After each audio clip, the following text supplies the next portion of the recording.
1994. To some, this represents the year South Africa became a democracy. But for others, this marks the rise of a new black elite. Cyril Ramaphosa, Patrice Motsepe, Tokyo Sikwale, and Vusi Kanyile. Millionaires and billionaires all connected to the African National Congress. While the liberators such as Nelson Mandela and Oliver Tambo sought democracy in sight, others within the ANC saw a stream of lucrative business opportunities about to open up. Rather than sit down in a room and talk to black businessmen such as spaza shop owners, the taxi bosses and Shisa Nyama heads and discuss how to best grow these black businesses since they were established during apartheid, the ANC negotiated the transfer of assets from the whites to the hands of a few black elites instead.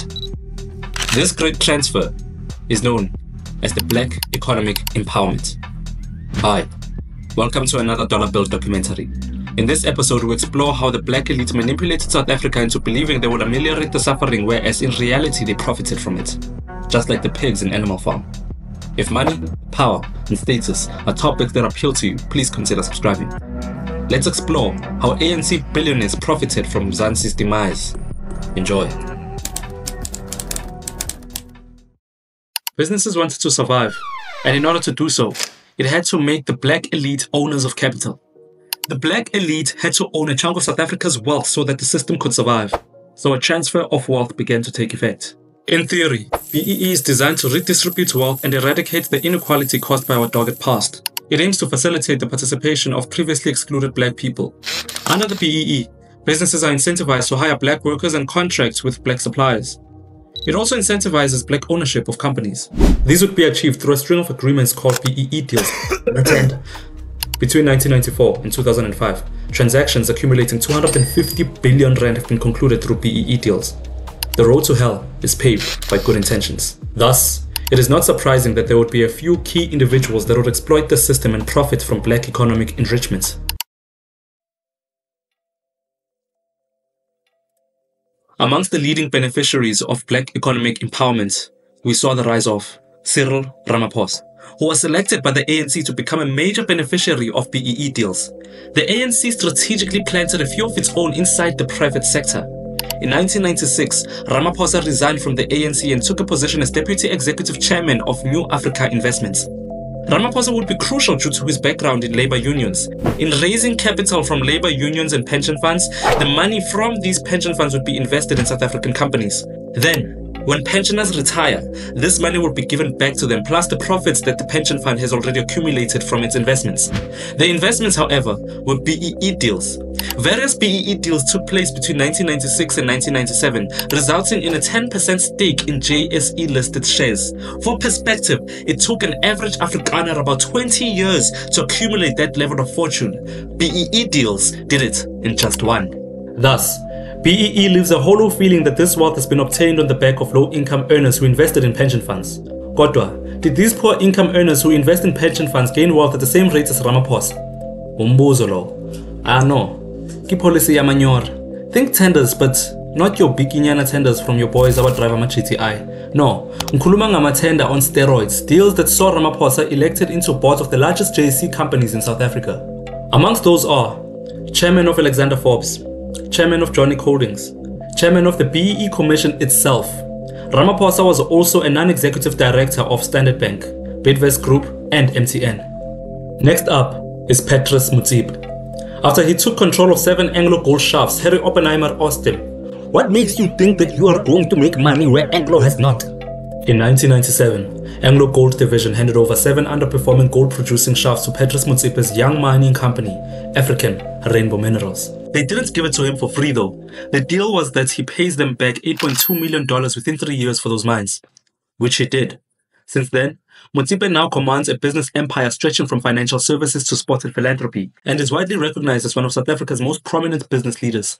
Motsepe, thanks to some shrewd investments and clever management, is credited with having created broad-based wealth for black shareholders over the course of many years. Patrice Motsepe, named after Congolese freedom fighter Patrice Lumumba, was born in Soweto on 28 January 1962 to Augustine and Kay Motsepe. The family was moved to the apartheid homeland of Ga-Rankuwa in North Pretoria, where Motsepe's father ran a couple spaza shops and a shebeen. Motsepe spent a lot of time behind the counter from the age of 6, learning valuable business skills, later remarking, People don't know that there were very successful black businessmen in the years of apartheid. When my father made a profit, he always plowed it back into the store. Augustine Motsepe sent his children to a Catholic boarding school where Motsepe learned how to speak Afrikaans.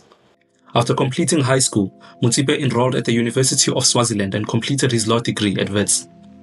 He then joined Bowman's in 1988 and made it partner by the age of 30. His resume was impressive. He could speak fluent Afrikaans.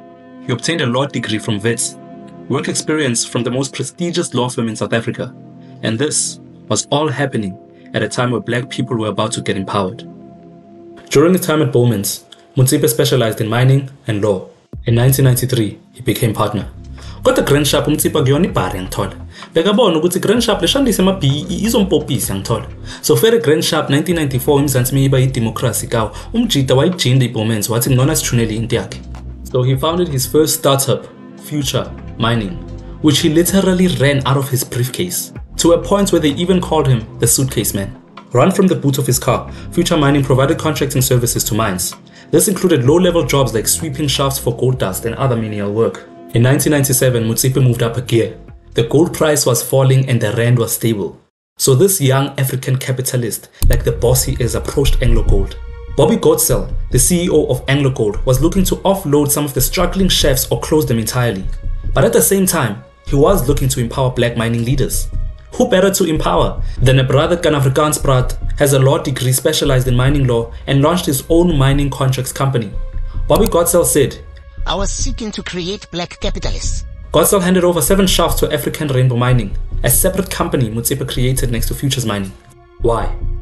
Remember, if you register a private company, that company is a juristic person.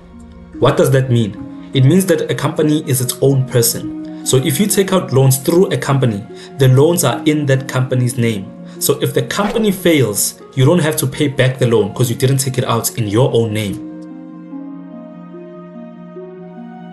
Motsepe took over the mine shafts, implemented rigorous turnaround strategies, and when gold prices picked up, voila, ARM made profits of 30 million rand. Quite a stupendous achievement from the billionaire titan. Motsepe would repeat this strategy again and again, buying more underperforming mines in the Free State area for 2.2 billion rand. And in 2002, Patrice Motsepe did something most entrepreneurs dream of. He went public and became a billionaire. Well done, Motsepe. Another future millionaire with strong ANC ties was Vusi Khanyile, a man who holds an honors degree in accounting and finance from the University of Birmingham. As to where he got the funds to study at such a prestigious university, I'll let you guys leave it in the comments, but I think we all know who funded him. Vusi joined Anglo after graduating with an honors degree in accounting and finance. At a young age, one of his managers invited him to an executive committee meeting.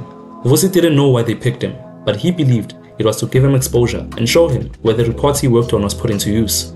In the boardroom, the young accountant found himself confronted by an all-white gathering. Vusi felt out of place, as if, to be in this boardroom, he needed to sell his soul.